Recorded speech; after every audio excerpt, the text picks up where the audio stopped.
Bien, soy Camilo. Vengo hoy a formular una oferta hacia el conocimiento profundo en un tema abstruso y también desesperante como lo es todo lo concerniente a la deuda externa argentina, sobre la que pesa todavía la condena por ilegítima y fraudulenta efectuada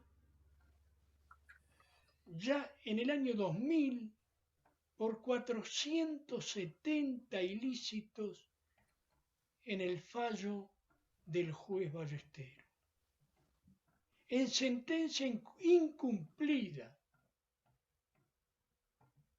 Ahora, la magnitud del daño inferido al Estado, a la nación, a la familia, a las personas que continúan, es inconmensurable. Lo son también las maniobras, estratagemas y confabulaciones que contribuyen a fortificar las riendas de ataduras al carrusel de los vendedores de ilusión y de miseria para el pueblo. Es directa la relación de contacto con la materia esencial de los derechos humanos, por lo que reviste de mayor interés nuestra propuesta motivada e imbuida del interés general, del bien común y de todos los desarrollos progresivos del derecho internacional que hoy tienen rango de supremacía sobre las leyes y aún sobre la Constitución del Estado argentino.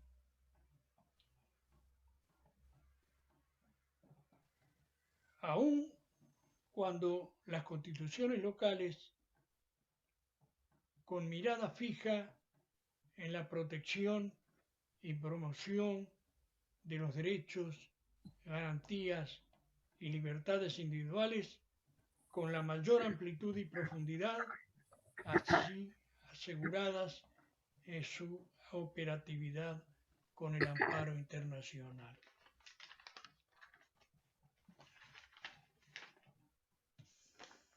De ahí, además, por ende, las afinidades y cooperación con el valioso plantel que activista científico y desde el Foro Patriótico y su instituto cultivan los principios de progresividad, inclusión, sustentabilidad, impacto, licencia social, igualdad, respeto a la soberanía y sus atributos y a sus defensores, al trabajador y otros igualmente involucrados en nuestro magno empeño.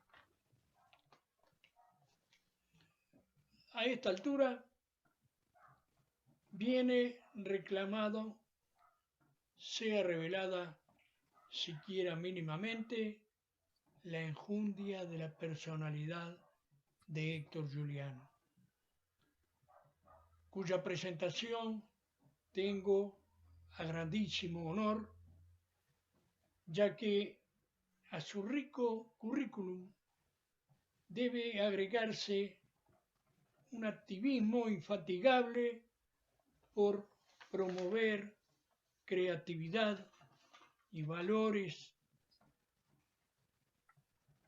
en todos los ámbitos, dotándolos de un telos orientador hacia paradigmas relevantes, solidarios, inteligentes, a tonos con el momento histórico, cuando se impone el ius cogens, garantía para la humanidad ante el Estado y otros poderes. Entonces, para oírlo y verlo en una versión genuina e integral de la deuda externa argentina, dice el registro de sus méritos.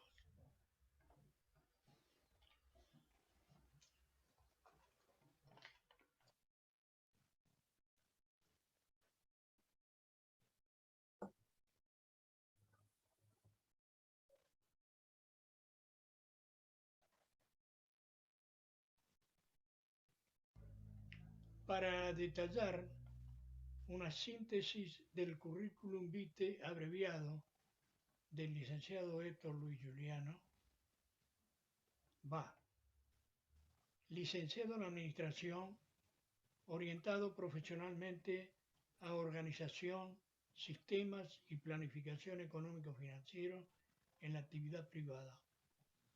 Especializado en temas de geopolítica, finanzas públicas y economía. Durante 15 años se desempeñó como asesor en el Congreso de la Nación.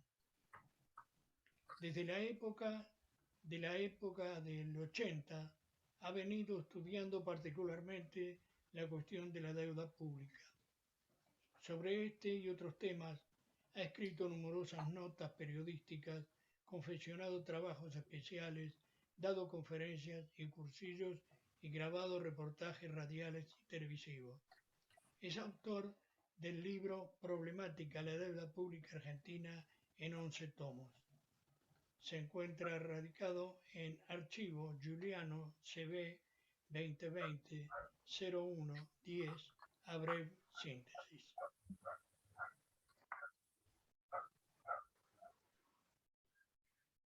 Cuando usted quiera, Juliano, comenzamos.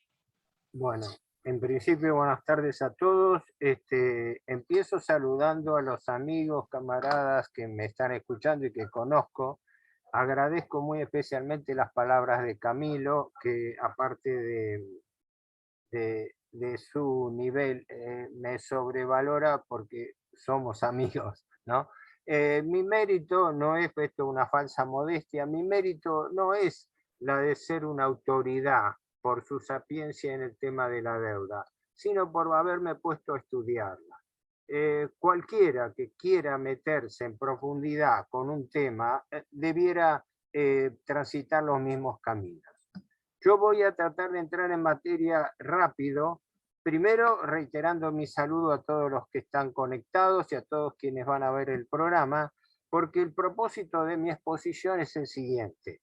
Sobre este tema de la deuda venimos hablando hace muchísimo tiempo. El problema, la problemática moderna, actual, contemporánea de la deuda, nos acompaña desde hace 40 años, sin solución de continuidad y con un mismo mecanismo y con un mismo sistema de agravamiento del endeudamiento usurario de nuestro país, sin la más mínima perspectiva de librarnos de esta lógica de usura que es la que rige la deuda. Así que es claro, es darnos manija entre nosotros, volver y volver sobre el mismo tema. Pero entonces voy a tratar de cubrir a la vez dos objetivos simultáneos. Por un lado, para quienes me escuchen por primera vez, darles un brevísimo pantallazo metodológico de enfoque. Y luego entrar en materia, porque había anotado entre los 3 temas más importantes a tratar, primero, dar un cuadro de situación del endeudamiento actual argentino, que no es muy conocido en su estructura. En segundo lugar, explicar cómo el país está aplicando una fortísima receta de ajuste recesivo, tal como recomienda el Fondo Monetario Internacional, nada más que sin decirlo, pero obteniendo resultados. Y la tercera es tratar de mencionar el rol que cumple el endeudamiento paralelo del Banco Central en esta materia. Dicho esto, entro con una brevísima introducción. Siempre lo he dicho, la deuda es un condicionante total y absoluto de todo lo que pasa en la Argentina y en el mundo en materia específicamente financiera, pero también económica y política. Y que quien no entienda esto me parece que no entiende el mundo en que estamos viviendo. Primera aclaración fundamental. Pero la otra, la que toca específicamente a la metodología, es la que hace que la deuda, para ser entendida, tenga que ser entendida como un sistema y no como un hecho aislado, no como un episodio, no como una crisis que la Argentina vivió en una época y ahora supera, tiene que superar. No. Cuando se entra en una trampa de deuda perpetua, no se sale, por lo menos no se sale pacíficamente. Y la Argentina está metida en una trampa de deuda perpetua. ¿Por qué? Porque ese sistema al que hago referencia, todo sistema por metodología es un conjunto de elementos que están coordinados siguiendo una misma lógica. Y la lógica que rige el sistema de la deuda es la usura. Y la usura no solamente en un sentido literal, inmediato, horizontal, en el sentido del mayor poder cada vez desproporcionado del acreedor, de los acreedores sobre el país deudor, sobre todo deudor, sino que tiene una dimensión mucho más profunda. Y es esta, que si no entiende lo mismo, digo, no se entiende el nudo de la cuestión. El verdadero objeto del prestamista usurero no es que el deudor pueda devolver la plata y liberarse de su deuda, sino que caiga en la trampa de no poder devolverla nunca. Que el país o la persona, la empresa, la familia, el país endeudado, el país deudor, nunca pueda dejar de ser deudor. Esta es la trampa en que está metida la Argentina. Esto, que es un enunciado, lo quiero pasar a los hechos. Hoy, la Argentina, aunque las cifras están un poco atrasadas, debe más de 350.000 millones de dólares de deuda pública solamente en cabeza del Banco Central, desde el Estado Central, perdón. Si queremos integrar la deuda pública nacional, tendríamos que sumar otros 7, 8 ítems que los gobiernos nunca dan a conocer. Tendríamos que saber cuánto deben las provincias, que hay un dato no actualizado de que andaría entre otros 26 y 30.000 millones. O sea, tenemos 350.000 millones en cabeza del Estado Central, más otros 30.000 en el consolidado de las provincias. Y a eso hay que agregarle unos 120.000 millones de dólares más en cabeza del Banco Central. Así que fíjense que solamente de los 3 rubros conocidos tenemos allí una deuda que pasa los 450.000 millones de dólares. Es más que el Producto Bruto Argentino. Y a eso falta computar datos que no se informan nunca. Primero, ¿cuánto es el consolidado de la deuda de municipios, de empresas del Estado, de organismos nacionales, de fondos fiduciarios y de juicios perdidos por el Estado con sentencia en firme? Esta masa es desconocida y es la masa con que opera la Argentina. Cuando nos referimos a deuda, en realidad lo estamos reduciendo solamente a esos 350.000 millones que están en cabeza del Estado Central solamente, sin tomar en cuenta toda la masa de endeudamiento adicional que yo estoy citando.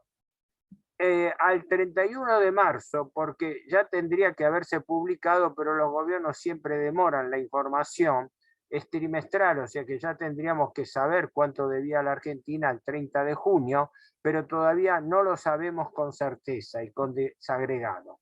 Al 31 de marzo de este año, la Argentina debía unos 350.000 millones de dólares.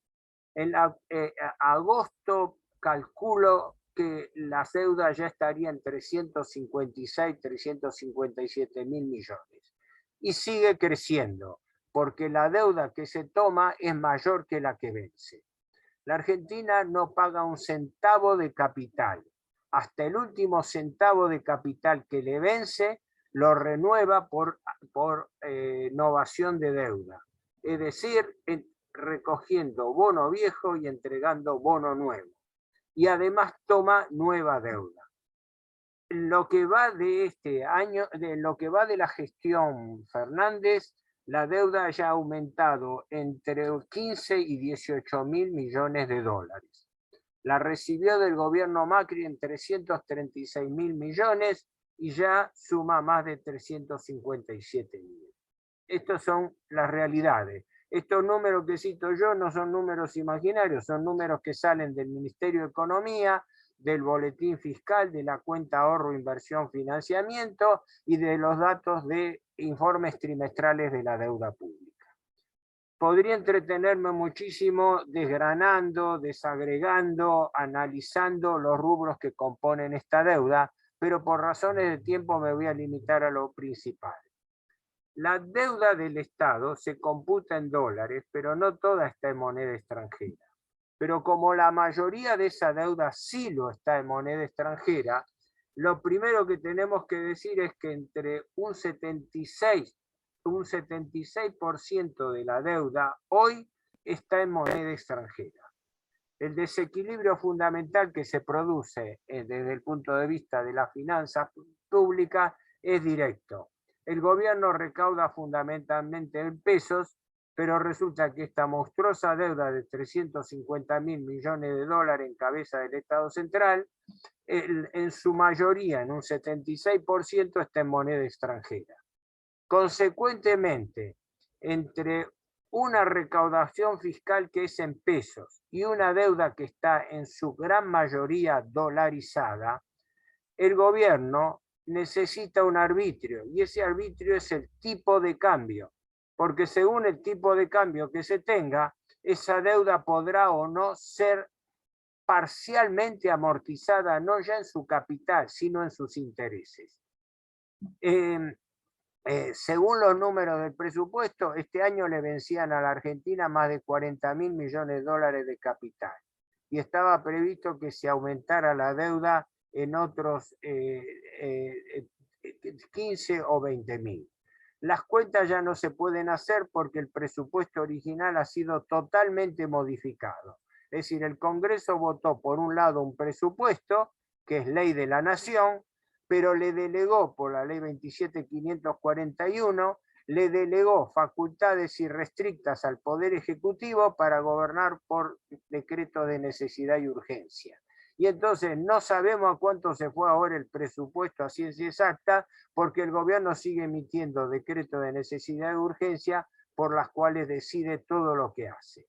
Así desde el diciembre del 2019 que asumió hasta la fecha. Pero de todas maneras, dentro del cuadro general, acuérdense que la gran mayoría de la deuda, yo diría casi la totalidad, está en dólares. ¿Por qué? Porque a la deuda propiamente en moneda extranjera, que en su mayoría está en dólares, pero también tiene una gran proporción en euros, tiene deuda en yenes, en yuanes chinos, que cada vez es más importante, en libras y en otras monedas.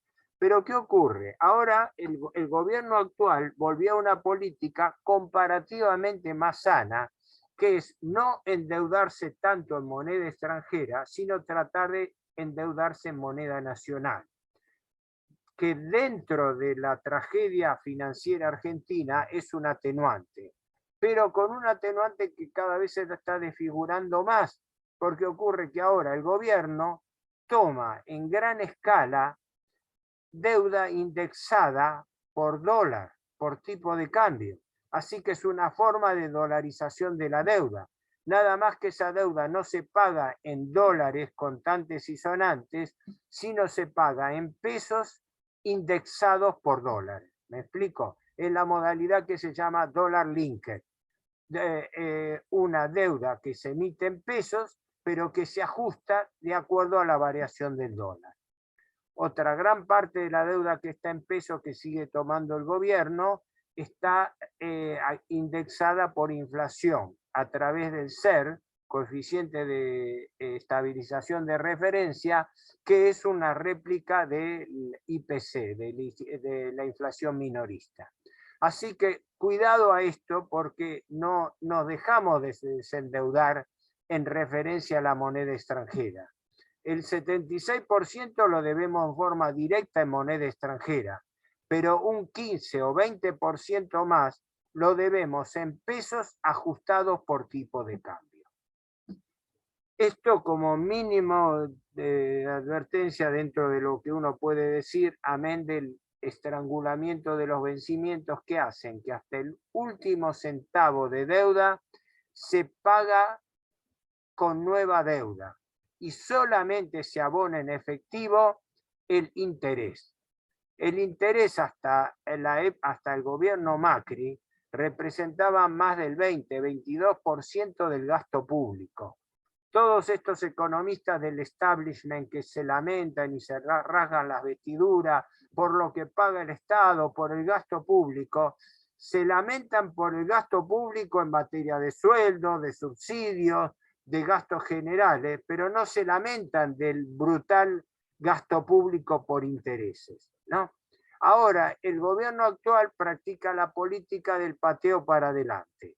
Ha conseguido alivios de la deuda en sus grandes rubros, pero alivios que son no alivios en el monto, sino alivios en el plazo de pago, difiriendo los pagos, pateando la deuda para adelante para que el fardo le pase al nuevo gobierno.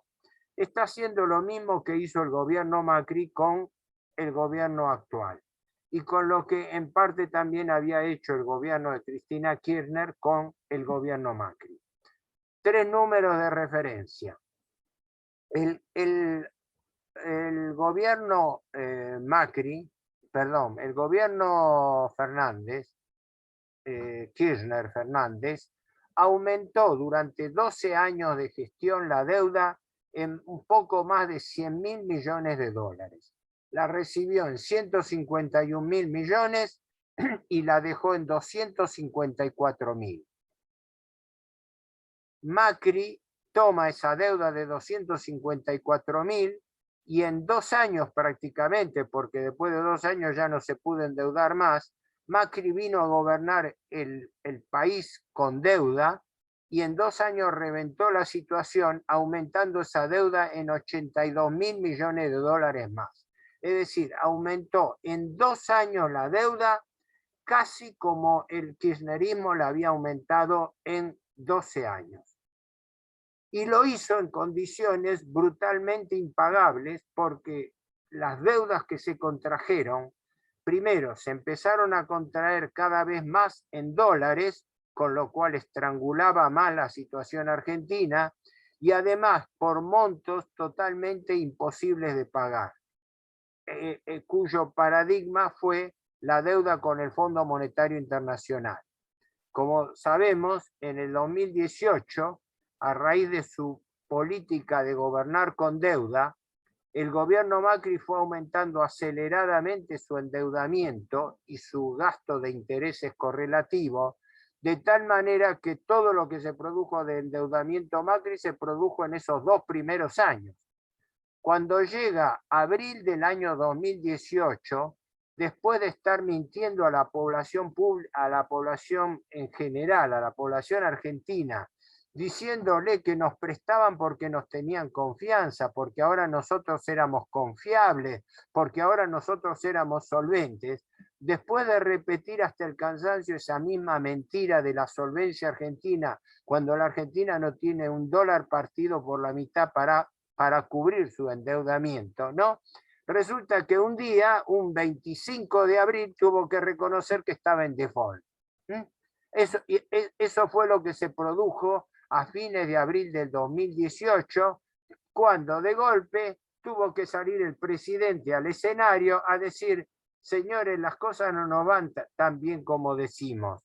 Las cosas nos van mal y tenemos que salir a pedirle auxilio al Fondo Monetario Internacional para que nos salve. Aclarando que el plural para que nos salve se refería a su gobierno, porque el Fondo Monetario le prestó plata impagable a Macri, no porque lo necesitara la Argentina, sino porque lo necesitaba el gobierno Macri para salvar su pellejo y poder llegar a fin de su mandato sin ir a la quiebra y sin entrar en default. Entonces, ¿qué ocurrió? El gobierno Macri no solamente aumentó la deuda, sino le agravó la situación al gobierno siguiente. Ejemplo, Durante el segundo semestre del año 2019, el último año de su mandato, Macri reperfiló, eufemismo que quiere decir le pateó para adelante, 14.000 millones de dólares que tendría que haber pagado él en el segundo semestre del año 2019 y se lo pasó al primer semestre del año siguiente, que iba a estar gobernando el gobierno Fernández y que el gobierno Macri ya lo sabía, ¿no? Por eso yo veo una gran hipocresía en el gobierno actual, de que esperó el momento de asumir el gobierno para lamentarse de la herencia recibida. Perdón por la autorreferencia, y además a varios de los que están escuchando también participaron de lo mismo. Nosotros lo vinimos diciendo desde el primer momento, que la crisis y la deuda con el fondo era totalmente impagable. Parece ser que el presidente Fernández se enteró ahora de que la deuda es impagable, que la expresidenta Cristina Kirchner, que dejó una deuda igualmente impagable, ahora también se escandaliza por la deuda que tenemos. Pero la idea no es darme manija con la herencia recibida ni con las culpabilidades, sino dar a ustedes en lo posible un pantallazo del cuadro de situación en que está la Argentina. La Argentina, los números ya los di, la Argentina está frente a un monto de deuda impagable. Pero ¿con quién está endeudada la Argentina? Ahí viene la pregunta del millón. Todos los gobiernos son cómplices de los acreedores y mantienen por eso el anonimato de quiénes son nuestros acreedores. Cuando decimos que la deuda pública de Argentina es de 350 y pico de mil, en mi cálculo ya daría más que 356, 357 mil millones, ¿no? Pero sin pelearnos por miles de millones más, miles de millones menos dentro de esta tragedia, ¿no? Viene la pregunta del millón, ¿pero a quién le debemos? Porque solo sabemos por grandes rubros. Debemos la mayoría en bonos, sí, perfecto. Debemos a bancos comerciales, sí, lo sabemos, pero díganme, por favor, ¿a quién? Cuando una empresa o un país o cualquiera persona entra en quiebra, entra en insolvencia, lo primero que hace es convoca a los acreedores, porque el procedimiento no hay otro. Si alguien no puede pagar, tiene que reunir a sus acreedores y decirles qué pasa, cómo arregla con ellos. Pero el primer requisito es conocer quiénes son esos acreedores de la Argentina.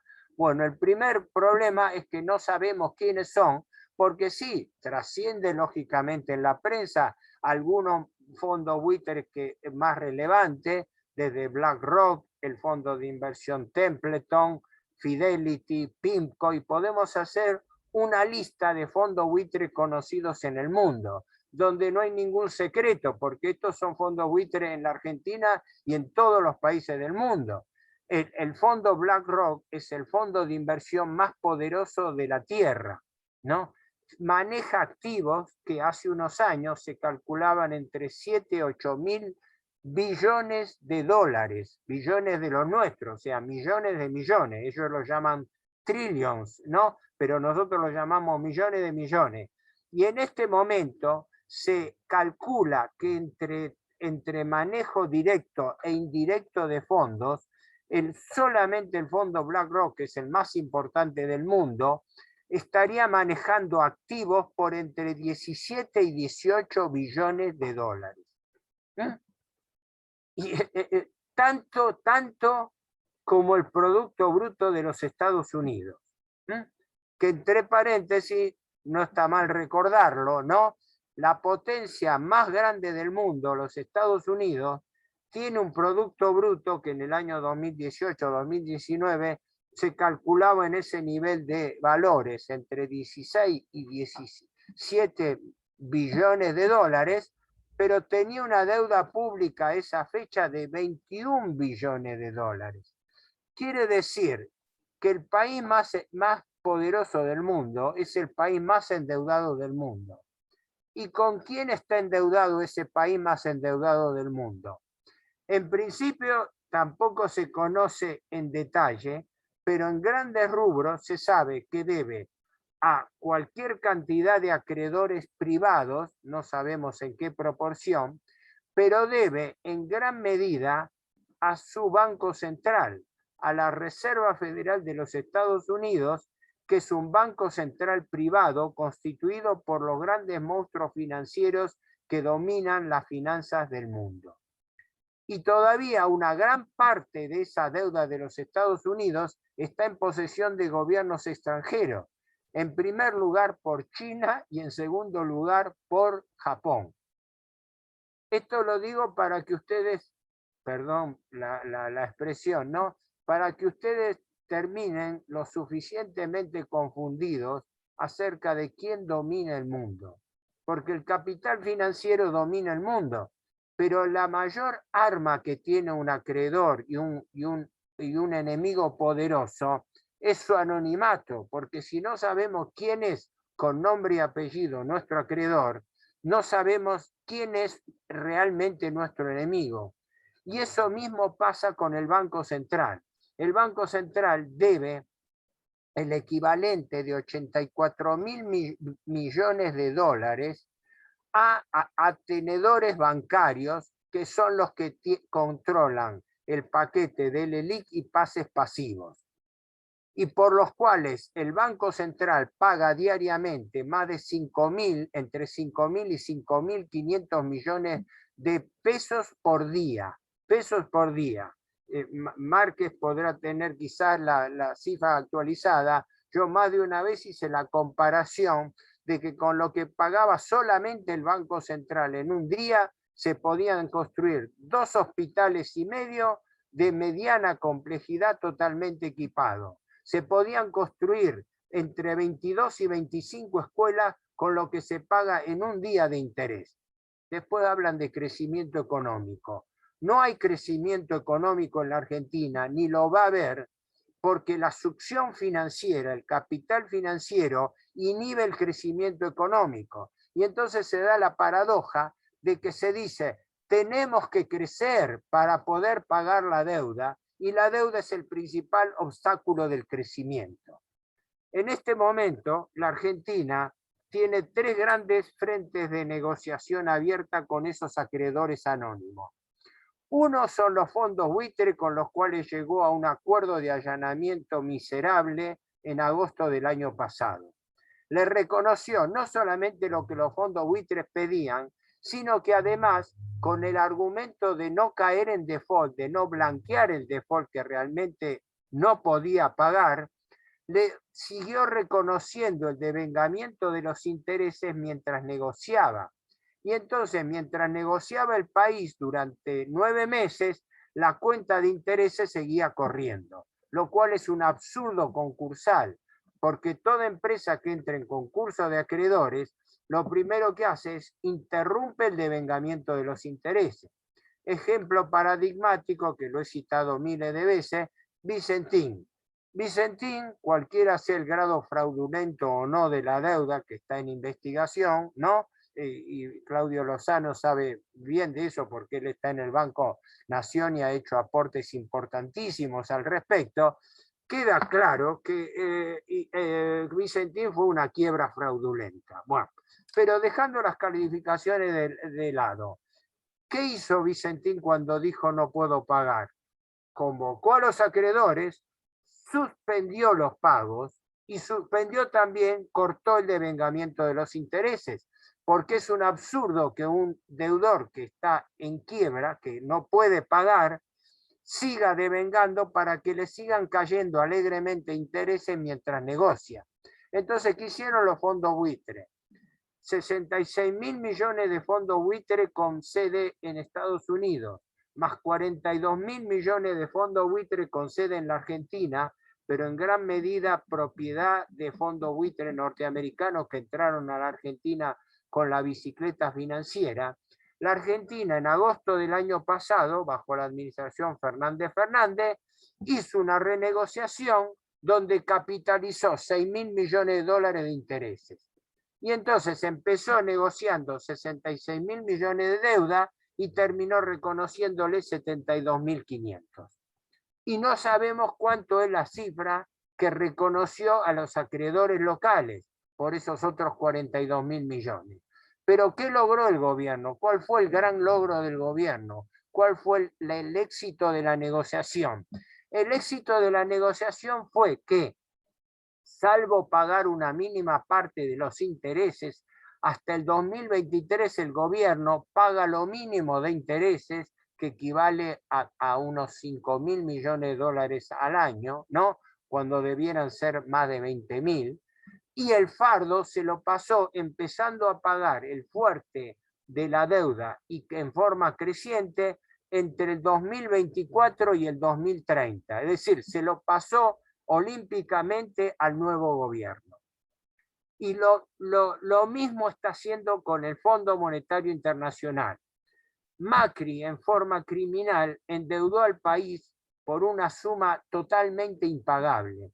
Macri convino un préstamo por 57.000 millones de dólares, que era la deuda más grande que la Argentina tomó en su historia y la deuda, el crédito más grande que el Fondo Monetario dio en la historia, incluso contraviniendo sus propios estatutos, prestándole en demasía a la Argentina. El fondo, no, les digo brevemente, el fondo es un fondo, no es un banco. Quiere decir que no se integra con depósitos, sino que se integra con cuotas de capital.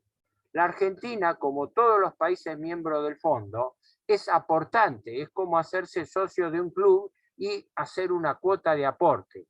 El aporte de la Argentina equivale al 0,67% del capital del Fondo Monetario Internacional. En años atrás equivalía eso a unos 4.000 millones de dólares. Ahora no sé la relación de deuda a cuánto aumentó, porque el fondo cambió 3-4 veces el quantum del capital. Y como los países no pueden pagar, el fondo, porque es bueno, financia a los países la cuota de aumento de capital que tienen que pagar, ¿verdad? Para ponerlo en términos simples para comprensión de toda persona. Es como si yo soy socio de un club y me aumentan la cuota. Dice, bueno, pero la cuota es a mayor aporte de capital.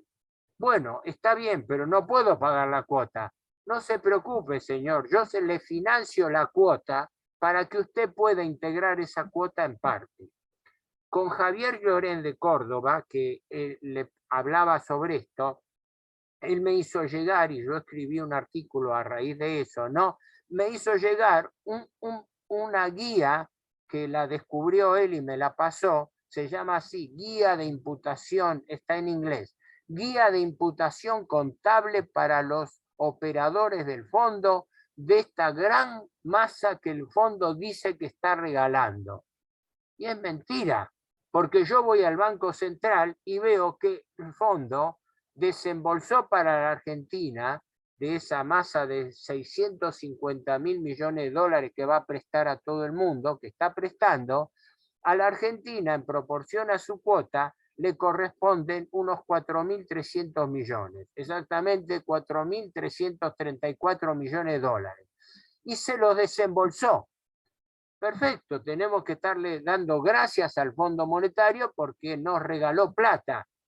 Sí, perfecto, voy al balancete del Banco Central y miro cuánto aumentaron las reservas y pocos millones más, millones menos, porque las reservas se van moviendo todos los días. Encuentro con que efectivamente la Argentina entre el 13 y el 25 de agosto aumentó sus reservas en unos 4.000 y pico millones de dólares. Qué bien, perfecto, tengo 4.000 millones de dólares más en el activo. Pero voy y me fijo por curiosidad abajo y veo que en asignaciones de DEC, la Argentina le debe 4.334 millones de dólares al Fondo Monetario. Sí, contabilidad pura, ¿verdad? El fondo no nos prestó nada, no nos regaló nada. Nos prestó plata que le debemos al fondo. ¿Y qué dice el fondo? No se preocupen, es una deuda a largo plazo. Pero deuda a largo plazo con el discurso que tengo allí, que dio Kristalina Georgieva, diciendo que esperaba, y ojo que los deseos del fondo son órdenes para nosotros, ¿no? Pero ella dijo que deseaba que los países que recibieran el dinero del fondo lo aplicasen a sus reformas estructurales para poder cumplir con el endeudamiento externo que tiene cada país. Así que el fondo no nos está regalando nada. Los 4.000 y pico de millones de dólares que nos está dando el fondo son para pagarle los 4.000 millones que le tenemos que pagar entre ahora, septiembre, la semana que viene, el 22 de septiembre la primera y el 22 de noviembre la segunda, por 1.900, prácticamente 2.000 millones de dólares cada una. Y además al fondo le pagamos 1.000 millones de dólares de intereses por año por el préstamo criminal que contrajo Macri, ¿verdad?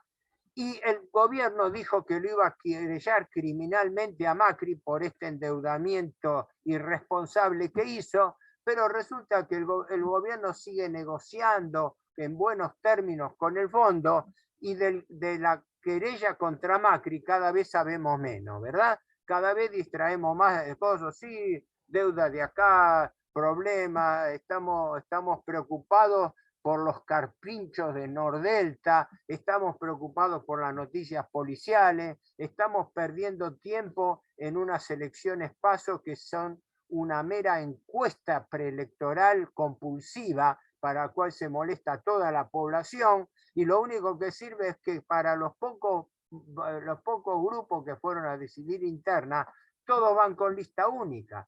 Así que estamos frente al peor de los distractivos posibles, mientras la cuenta nos sigue subiendo, mientras los intereses nos siguen cayendo y mientras el gobierno dilata contra sus intereses los acuerdos con los acreedores.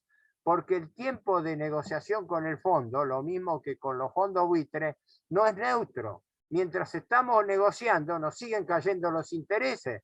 Entonces el fondo está cruzado de brazos, lo más tranquilo, diciendo, sí, señores, negociamos, no hay problema. Claro, no hay problema porque mientras tanto la Argentina le sigue pagando intereses y mientras tanto le sigue pagando capital. Mientras que si la Argentina refinanciara con el fondo, todos esos 4.000 millones de capital tendrían que pasar a ser refinanciados. Y la Argentina lo que está negociando con el fondo es un convenio estándar que tiene el fondo, que se llama Acuerdo de Facilidades Extendidas, por el cual las cláusulas mínimas son que las deudas pasan a ser pagadas con el fondo durante 10 años y la Argentina tendría 4 años de gracia para empezar a pagar. Esto es, con el fondo se está haciendo el mismo chiste que con los acreedores privados. Se le patea para adelante los compromisos de tal manera que el grueso de las amortizaciones empieza a caer a partir del año 2024-2025.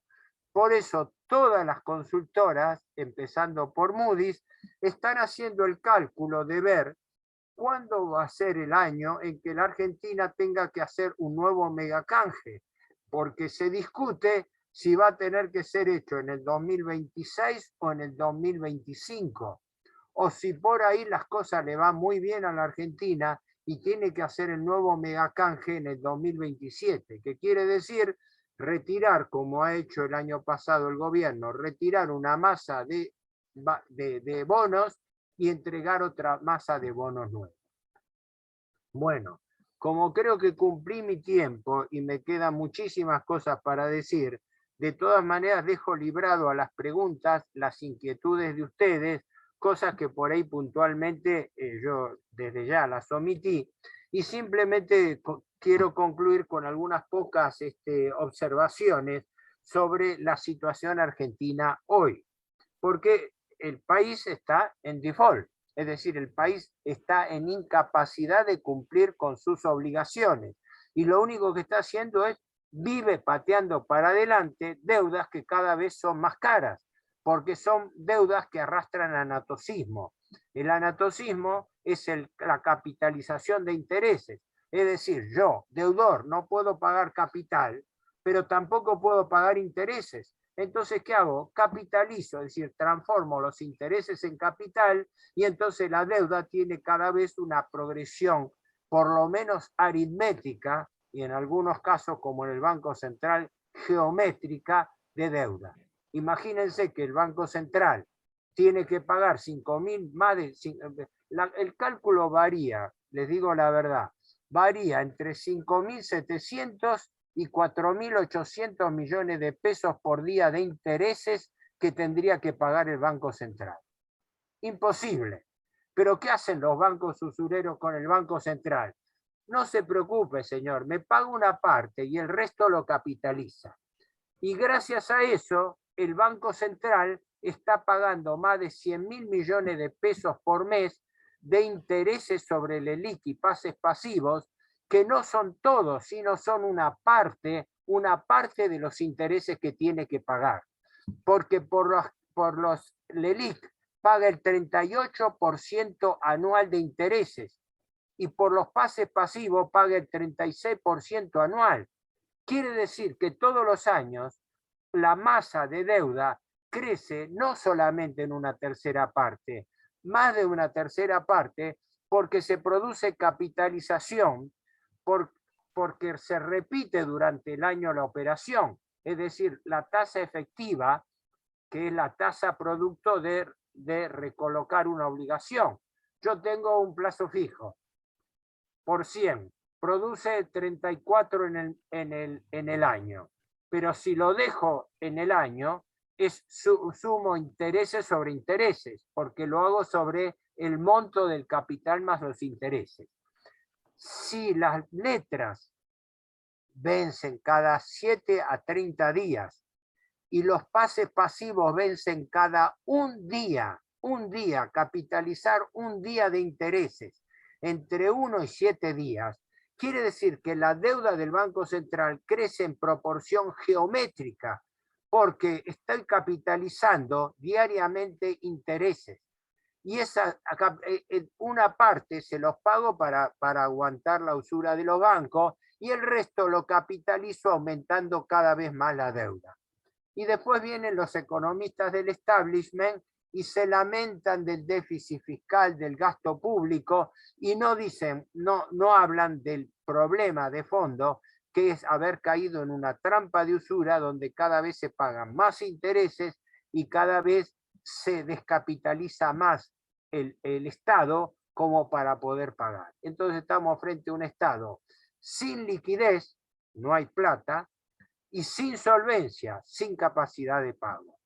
Y este es el sistema en el que está metido en complicidad, independientemente de que algunas personas en lo individual no compartan este esquema, como era el caso de Pino Solana, o como lo fue de Luis Zamora, o como en parte lo es también de Claudio Lozano, pero son individualidades que no hacen a la influencia sobre los acontecimientos públicos.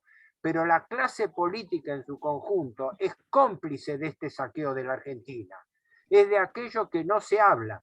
Estamos en un país donde todo lo importante es secreto. Y la deuda, que es lo más importante, es lo más secreto del país. No sabemos a quién le debemos del Estado, no sabemos a quién le debemos del Banco Central, no sabemos con qué fondo buitre arreglamos el año pasado, no sabemos con quiénes están firmando nuevos contratos de dólar a futuro, ni con quién se los firmó antes, no sabemos siquiera con qué acreedores se arregló el default de los holdout en el 2016, cuando el gobierno Macri aceptó pagar la sentencia griesa, pero no dijo cómo y por qué, ni por qué valores, ni por qué detalle. Es decir, pagamos a cuenta cerrada, a libro cerrado. Y esa es la trampa de la deuda de la que la Argentina no va a salir nunca hasta que haya un gobierno argentino que defienda los intereses argentinos y que se anime a replantear los términos de negociación en los 3 campos que ya he dicho muchas veces. Primero, blanquear la insolvencia del país.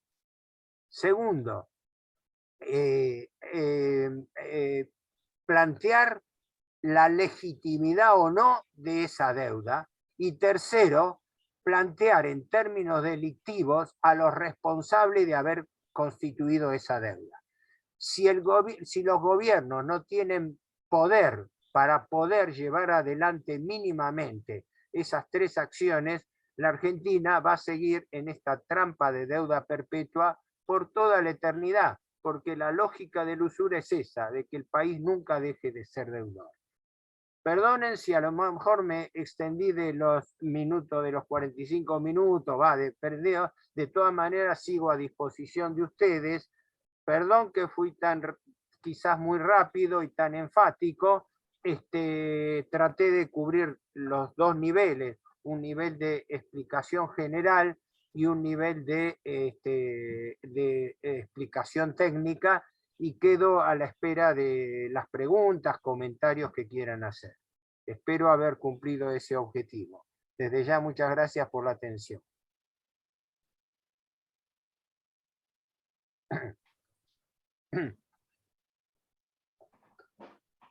Juliano, vos hablaste del Banco Central, de esa deuda que exponés.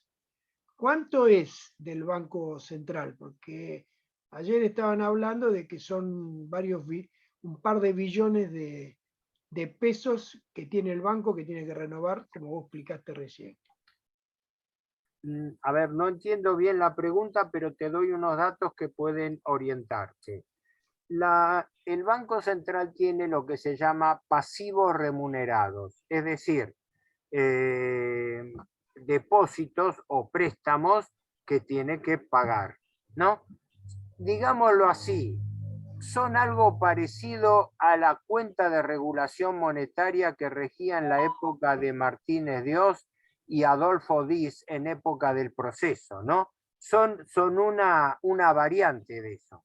Pero te doy los datos últimos, que son al 31 de agosto.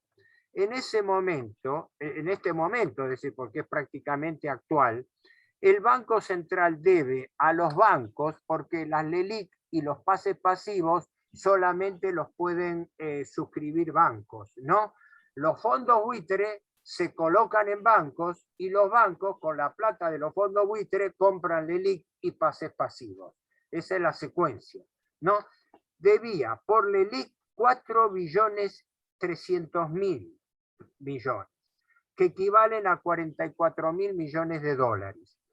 Y por pases pasivos, que vencen a un día, a 7 días, otros 4 billones y pico, otros 42.000 millones. Quiere decir que de pasivos remunerados entre 1 y 30 días, el Banco Central debe 8.400.000 millones de pesos, que equivalen a más de 86.000 millones de dólares. No sé si te mareé con esta cifra y con esto respondo a lo tuyo, pero completame la pregunta, así te la respondo bien. No, está bien, es lo que preguntaba. Por eso, esto es demoledor. De acá es donde yo calculo la proporción, porque yo hago la ponderación de la tasa de interés, que es anual, por la ponderación diaria y sin contar la capitalización. Porque imagínate que una letra a 7 días se capitaliza semanalmente 47, 50 veces en el año. Por lo cual, lo que se llama la tasa efectiva, es decir, la tasa que vos pagás, pero capitalizada tantas veces como la ponés. Es como si pusieras un fondo, un plazo fijo a 30 días, que es hoy en día lo mínimo, pero vos capitalizás cada 30 días. Bueno, estos capitalizan cada 7 días, y con los pases pasivos capitalizan un día. Es una locura porque el Banco Central, esto es una cuestión de concepto importantísima, de concepto académico incluso, el Banco Central, en la medida que es un banco del Estado y que representa los intereses del Estado, tiene lo que se llama el derecho de señoreaje. El señoreaje es la capacidad que tiene un banco central de emitir moneda. ¿Por qué? Porque es soberana y porque tiene valor cancelatorio. El valor cancelatorio es lo que define una moneda. y eso se define diciendo que es la aceptabilidad de la moneda. Vos vas a un negocio y pagás con pesos, te aceptan pesos. Entonces esa moneda tiene valor cancelatorio. Si fuera, qué sé yo, con un vale de cualquier lado, te mandarían al diablo, ¿no? Bueno, por eso el peligro de las monedas paralelas, ¿no? Tienen que tener valor cancelatorio, es decir, tienen que ser aceptados por todos. En la Argentina, como sabemos, tenemos una economía bimonetaria, ¿no? Se acepta en pesos y se acepta en dólares. Eso es una de las cosas que yo considero una de las grandes patologías de las finanzas argentinas. En algún momento, un gobierno nacional tendría que quemar las naves y decir, todas las operaciones en moneda extranjera en el país quedan prohibidas. Y entonces ahí sí que hay que cuidar a rajatabla el peso, y ahí sí que los pesos van a tener que tener valor o el país se va al diablo. ¿Me explico? Pero como tenemos una moneda débil, el peso, que circula, y una moneda fuerte en dólares con el cual se hacen las operaciones, las grandes operaciones privadas y estatales, entonces no vamos a salir nunca de la trampa bimonetaria, porque el arbitraje entre la moneda local en pesos y la moneda extranjera en dólares, el arbitraje lo da ¿qué? La tasa de interés. Y por eso la Argentina tiene la tasa de interés más alta del mundo, porque acá los extorsionadores financieros te plantean y le plantean a cualquier gobierno y a cualquier banco central, ¿me das más tasa de interés o me voy al dólar? Me voy al dólar, te descompenso el sistema cambiario, ese sistema cambiario se traslada a los precios y se te dispara la inflación y vos te vas al diablo.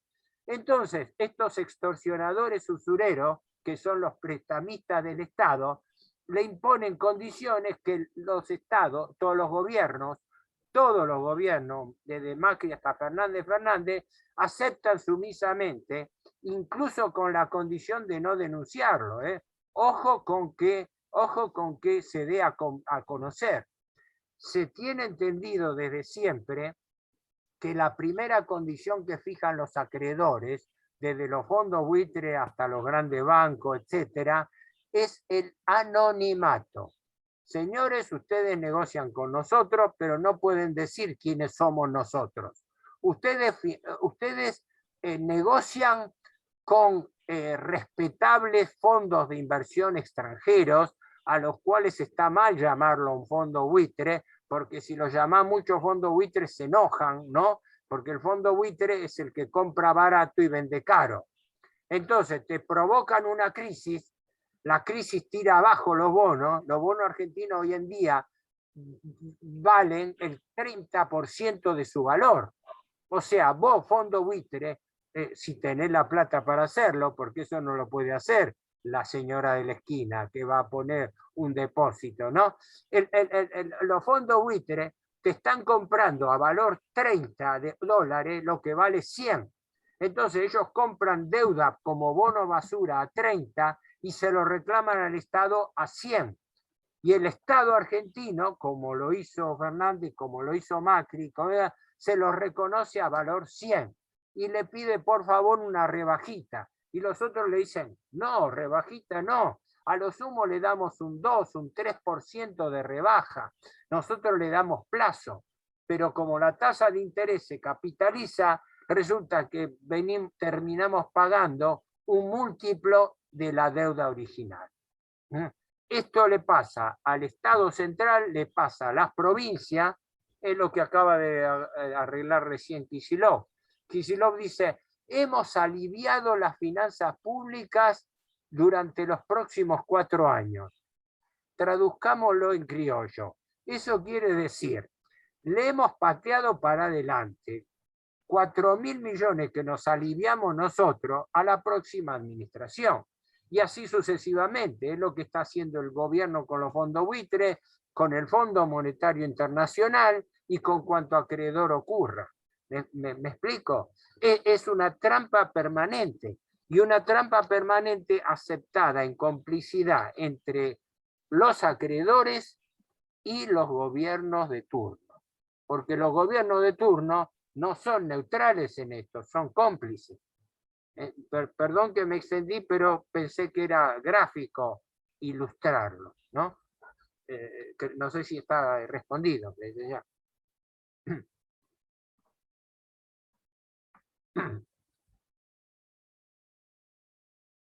Sí.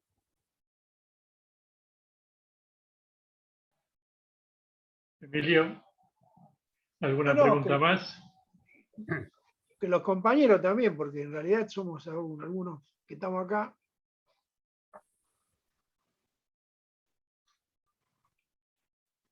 Muy bien. ¿Alguno tiene alguna pregunta? Ha sido muy clara la exposición de Héctor Giuliano. Sí, yo, si me permiten, agrego algo, pero sin Sí, entrar a monopolizar esto demasiado, ¿no? Primero, la atención a este préstamo deuda del Fondo Monetario, ¿no? Porque esto hay que aclararlo. El gobierno no ha dado explicación acerca de la naturaleza de este dinero. Y después, la realidad. El gobierno ha suspendido el stand-by del gobierno Macri. Sí, lo ha suspendido, pero resulta que las 3 exigencias del Fondo Monetario las está cumpliendo. Las 3 exigencias del Fondo Monetario en el stand-by de Macri de mediados del 2018 eran, primero, reforma laboral, entiéndase, baja de los salarios reales, lo cual está haciendo. Lo hizo el gobierno Macri y lo está haciendo este gobierno. Segundo, reforma previsional para bajar los ingresos de jubilatorios y ahorrarse la plata del Estado en jubilaciones. El año pasado el gobierno se ahorró de los jubilados por la subindexación, se ahorró más de 100.000 millones de pesos. Reforma previsional para bajar los saberes jubilatorios reales. Este gobierno lo está haciendo. Tercero, aumentar los ingresos públicos, aumentar la presión tributaria sobre la gente para tener de esa manera el Estado garantizar los recursos a pagar por el gobierno. Estas son exigencias que a mi juicio responden a una lógica de compromiso. ¿Por qué? Porque entiendo que el actual gobierno lo que está haciendo es garantizar con su plan de ajuste las condiciones para que el próximo gobierno pueda empezar a pagar todo lo que este gobierno ha estado difiriendo. Les doy un dato con el semestre de este año. El semestre de este año, a junio, fíjense el detalle, porque es bastante gráfico. El gasto público aumentó en 32%. La inflación fue del 36%, ¿no? El gasto público aumentó 32%, o sea, apretaron las clavijas al máximo del gasto público, bajando salarios, bajando jubilaciones, ahorrando gastos, bajando en lo posible subsidios, y los ingresos aumentaron el 77%. O sea, esta es la receta ideal del Fondo Monetario Internacional. El ministro Guzmán, aunque no lo digan públicamente, va a recibir el premio al mejor alumno del Fondo Monetario Internacional. Nunca en la Argentina se dio esto de que un gobierno logró bajar. El año pasado había aumentado el gasto, si no me equivoco, en el 70 y pico por ciento, lo bajó al 32% de aumento. Y simultáneamente había tenido bajos ingresos y lo subió al 77%. O sea, para decirlo en conceptos lógicos, bajó los gastos públicos de tal manera que aumentó los ingresos el doble de lo que bajó los gastos. Esta es la receta de ajuste que pide el fondo. La Argentina en este momento, cualquiera sea el discurso de los gobernantes, es el mejor alumno, ¿no? Como lo había dicho en su momento la presidenta Cristina Kirchner. Pero qué raro, nos insisten a nosotros que somos pagadores seriales. y somos, como efectivamente lo fue, el gobierno Kirchner fue el que pagó contante y sonante más deuda pública que los demás gobiernos. Y ojo que tiene un discurso antifondo monetarista, ¿no? Bueno, habría otras cosas para comentar, pero bueno, no quiero monopolizar yo porque el Banco Central, de otras cosas, pero este tema hay que tenerlo presente. Para mí, el gobierno Macri y el gobierno Fernández trabajan en tándem. No es que son dos caras de la misma moneda, es que son dos pasos dentro de una misma secuencia. Y esta es una regla. Los liberales arman los esquemas y después vienen los socialdemócratas, como este gobierno, que no es peronista, es socialdemócrata, se lamentan de la herencia recibida, pero la instrumentan. Perdón que yo haya sido tan enfático en esto, pienso que, en mi opinión, a lo mejor todos no comparten este enfoque, pero con todo respeto se los transmito, porque no se lo estoy diciendo desde el punto de vista de una afinidad política. Yo no estoy afiliado a ningún partido, no tengo afinidad con ninguno, en realidad, ¿no? Entonces, soy un hombre libre que en este momento puedo por lo menos advertir a los camaradas y compañeros y amigos argentinos, quiero advertirles de esta tragedia, porque esta tragedia nosotros la estamos viviendo a una generación tardía, pero nuestros hijos y nuestros nietos la tienen que afrontar ahora, y si no les alertamos acerca de la naturaleza perversa de esta trampa, ellos no van a saberlo, no van a poder reaccionar, no van a tener capacidad de reacción frente a un problema que ignore. Esta es la contribución que uno a la edad de uno con nietos y con hijos, nietos, puede transmitir a las nuevas generaciones. Nuevamente, gracias a todos y cualquier cosa igual seguimos en contacto, ¿no? Muy bien, datos contundentes. No sé si alguien quiere agregar.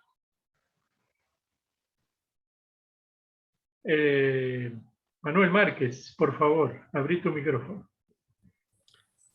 Bueno, yo simplemente quiero saludarlo y felicitarlo a Héctor, ¿no?, con su mensaje tan claro, tan didáctico, y que bueno, estamos acostumbrados con Héctor a que todos sus videos circulan acá y de alguna manera sirven para aportar para el esclarecimiento de este problema que era deuda. Y como él dice al principio también, cosa que yo comparto, pacíficamente no se va a dejar de ser estar en la deuda perpetua, ¿sí? Esa sería. Bueno, lo felicito, te felicito, Héctor, y un abrazo. Bueno, muchas gracias y un gusto de haberte reencontrado por internet. Virtualmente. Gracias. Muy bien, compañeros. Esta grabación, como ustedes saben, se va a emitir el jueves y con Héctor siempre estamos en contacto y seguramente va a haber nuevas oportunidades para seguir actualizando un tema que es, como dice él, crucial para nuestro futuro como nación independiente. Emilio o alguno que quiera despedir a Héctor.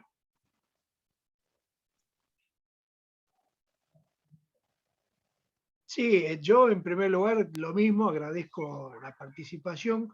Para nosotros queda un desafío, que es cómo afrontar los objetivos que tiene el Foro de la Deuda Externa, que es justamente enfrentar esa deuda, primero como las consignas que están planteadas en el cartelón este que nos preside, que es investigar, suspender y ¿no? Como están ahí, investigar, suspender y no pagar la deuda ilegítima, usuraria y fraudulenta, odiosa, etc. Ese sería un enorme desafío porque los compañeros, los amigos, la ciudadanía, el pueblo argentino tiene que encontrar las formas para poder enfrentarlo eso, porque no alcanza solo con esta contundente demostración de lo que es la deuda, sino que tenemos que ayudar y contribuir y buscar en el seno del pueblo argentino muchos referentes políticos, sociales, de todo tipo que están hoy denunciando el tema de la deuda. Porque efectivamente a veces a muchos funcionarios les cuesta no les cuesta o no, digo, directamente cumplen otras funciones. Pero me parece que este conocimiento concreto de lo que es la deuda nos va a ayudar a nosotros para encontrar los caminos para terminar con esto, que en realidad es terminar con la dependencia de nuestro país, que es un instrumento clave la deuda. Bueno, muchas gracias, Héctor. No, gracias. Primero, te agradezco recíprocamente primero el espacio, porque ustedes nos conocemos y tanto del foro de la deuda como el foro patriótico, soy consciente de que estamos en una misma trinchera, ¿no?, de batalla. Así que yo agradezco el espacio que me han dado, espero haber contribuido, uno espera ser útil, poder transmitir, poder fortalecer esta postura. Así que mi agradecimiento es recíproco y desde ya saludos para todos. Bueno, muchas gracias, compañeros, y nos encontramos en la próxima conferencia en las semanas próximas. Un abrazo a todos. Cuídense. Chao.